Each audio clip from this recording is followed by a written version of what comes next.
first question we always ask in these events is the question, what makes you optimistic? And no better person to start. Lou Conway, what makes you optimistic? Oh, thank you, Victor. Hey, well, you know, as you can see, it is actually working with people and collaborating and just thinking, how might we? I guess it's that, you know, it's that generative question about how might we change things and what are the possibilities that we could do if we actually work well together and build community together, because our regions really need us to lean in and think differently, and our climate needs us to think differently. So it is the fact that we know we can when we actually work well together.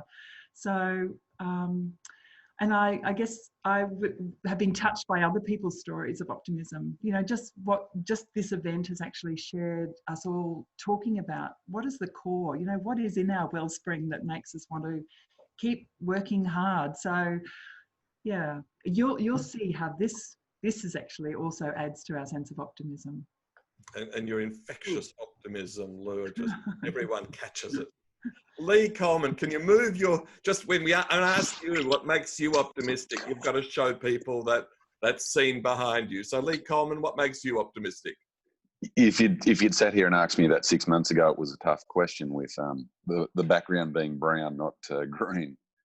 So rain, look, the farmers are a group of whingers, so I'm going to break the mold and say, you know, we are actually optimists underneath.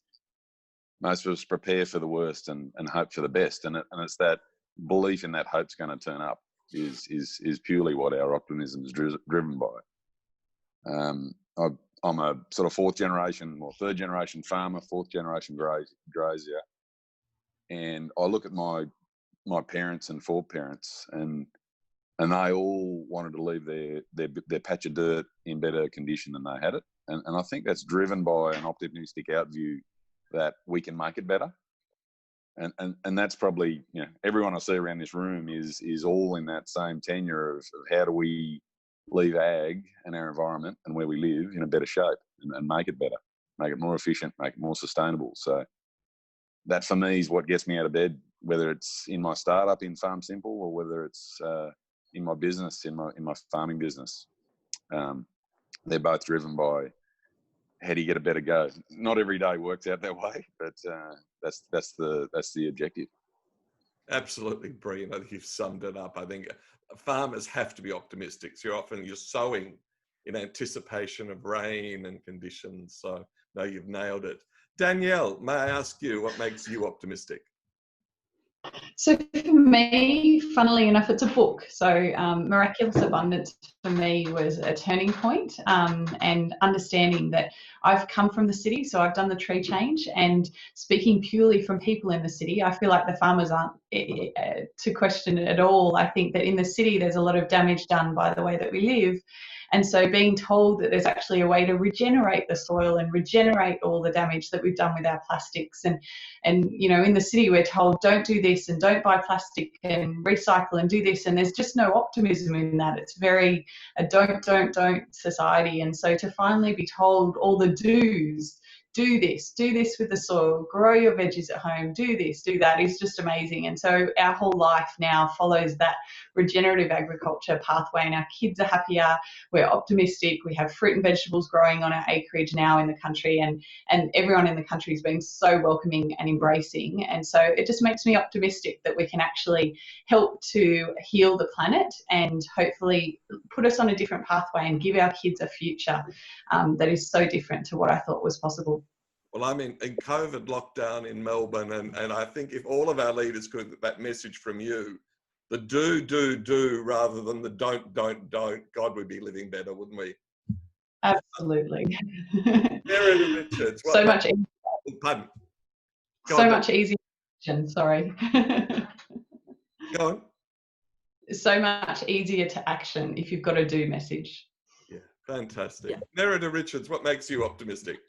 Well, I actually think I was probably born like this, and we've got a little scientific study here of N equals 2 because Pete is my brother, so out of the same family. But, you know, my dad always said to us, you can do anything you want. And I think, you know, growing up with that message. You tend to be pretty optimistic. We're also a grazing family, so there was always that, you know, the rain can't stay up there forever. It will rain. And I've just always had this attitude that, you know, if you want to do something, you probably can. I remember saying to Dad when I was a kid, I wanted some horse stables and could I build them? Like, I actually thought I could. And I remember reading a quote. It was when I just started my PhD. It was Pablo Picasso, that everything you can imagine is real. And I stuck that in. It's actually in the acknowledgements in my PhD, and it's still my favorite quote. You know, I really do think that if you want something badly enough and you work at it hard enough, then you can make stuff happen. God, I hope Pablo Picasso is decorating the front of your PhD too. There's so many dull colours on those things. Definitely not. I don't have it. I don't have the yeah, no, it's black. Sarah Burrows, what makes you optimistic? Oh, so many things make me optimistic. Living in the country and the people that surround me.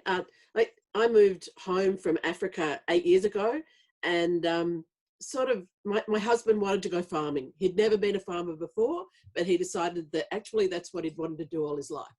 And I rapidly discovered I wasn't a great farmer's wife, but luckily I live in the country. There's a great university in my area and they gave me a job. I've never had any reason not to be optimistic. If you want to make things happen, just like Nerida said, do it. And it just happens. Life is great. We're lucky to be alive every day. It's, you know, watching the grass grow on my farm, being able to do a startup like Red 8 that means that farmers can get a better return and animals can get a better life and death. Butchers can have a better point of differentiation. Consumers can get what they want. And it's all because I'm surrounded by these very people here, these supportive, amazing friends that I've made at the SRI, and what they've done for me and my family and my husband. How could you not be optimistic? I asked Phil George, the global guru on leadership, what makes him optimistic. And it's exactly as you say, it's being surrounded by optimistic, positive people. We've got to drink from that well every day. Sam Duncan, what makes you optimistic? Hey, Victor. Yeah, I meditated long and hard over this question, and it's funny because we had a bit of a discussion last night around this, and I realized, I guess, what makes me optimistic is kind of the same thing that drives me. And I think we had Danielle and Lee sort of talk about this as well. I mean, to me, you know, at heart, it's, you know, it's climate change. It's solving that challenge. That is an existential challenge that we need to solve over the next 30 years, or else we're going to be in a lot of trouble. I mean, not necessarily us, but some other parts of the world, you know, the less developed parts of the world. But there's another piece to this. It's you know, what keeps you optimistic on that journey, right, Victor? And I think you said it there, and I think Sarah just stole the words out of my mouth. Like that is exactly it. It's the people that are driven and are doing similar things to you, maybe not in the same space, but that have these wild dreams that you look at and you think, wow, that's awesome. It just gives you energy. You just feed off it. And I think there's what makes me optimistic, which is kind of that drive in life, but there's what keeps me optimistic, which is this. So yeah, and I like the fact that you're kind of pulling all these optimistics together to sort of showcase that, because it's a great source of energy. I love it, Victor. Well, it's what the country and the world needs in the middle of what is otherwise misery. So Tamsyn, what makes you optimistic? Well, like Sam, I spent a bit of time thinking about this last night, and I realised that, like many of the other panellists, I've probably been optimistic all my life, but I never realised it. And I think the point in my life when I realised it was when we were working in the lab, back when I worked in the lab as a scientist, and someone said to me, how do you deal with the constant disappointment of being a scientist? And I stopped and I thought, what do you mean, constant disappointment? Well, everything you do, most of the results are negative. So you're constantly finding out what you thought was wrong. And I stopped and I thought, gosh, I've never thought about it like that. I've always thought that you do something and it then presents another challenge. And you know that wasn't the right way to go, but there's more opportunity. And so I think that was the point when I realised that everything that I look at is optimistic. So for me, finding out that wasn't an answer presents an awesome opportunity to do something else. And so really, I think the crux of mine is really getting knowledge and solving problems. And in my job now, I would say my favourite part is when a farmer rings me and says, I've got this problem. Tamsyn, what am I going to do? And for me to be able to use the resources I've got, and not just my brain, but again, like Sarah said, the people around me and the network that we've got to solve those problems, and to be able to ring that farmer back and go, hey, what do you think about this? And, you know, it eventually does solve their problem. That's it. That just keeps me going. So, yeah. Oh, it's like Dyson, the vacuum cleaner man. He claimed to do 5,000 iterations of the vacuum cleaner. Yep. Before 5,001 was the instant success. Yeah. Jack Mooney, everyone loves your shirt. You're the one that's furthest away. What makes you optimistic? Oh, hopefully I'm more optimistic than the Dyson guy. 5,000 iterations, that'd really suck, wouldn't it? Yeah, good question. We were talking about it earlier with Lou, and I was sort of wondering if I was really the right person to be on this, because I wasn't actually sure if I was optimistic. I've always thought I was more foolish than optimistic, but I think it's better to be a little bit optimistic than pessimistic and correct all the time. So a little bit like following on what Tamsyn said, I like making mistakes and stuffing up all the time and then learning from it. And that's what I think optimism is seeing exactly what it is for the way it is and then acting upon it and making it a better situation. Gareth Evans, the former Australian Foreign Minister, in his book, said better to be an optimist and be wrong some of the time than be a pessimist and be right all of the time. You nailed it, Jack. Peter, what makes you optimistic?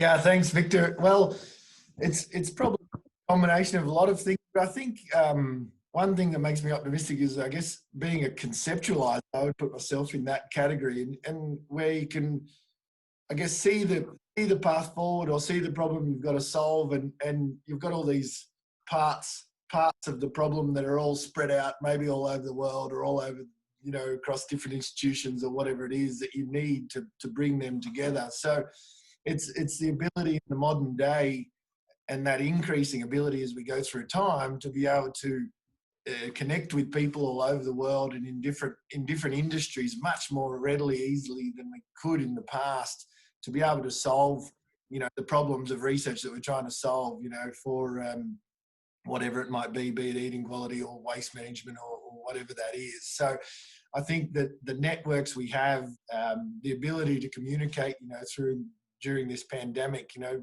business didn't stop at all. We had perfect ability to touch base with everyone, and probably being a total extrovert, I'd maybe touch base with more people than a lot of other people did. But you know, that kept me entertained while we're in shutdown. But yeah, I think that's what keeps me going is the need in the world for food, and the knowledge that food is something that we all love and enjoy, and you know, I play a big part in that in terms of the red meat on that plate. So yeah, that's what keeps me going.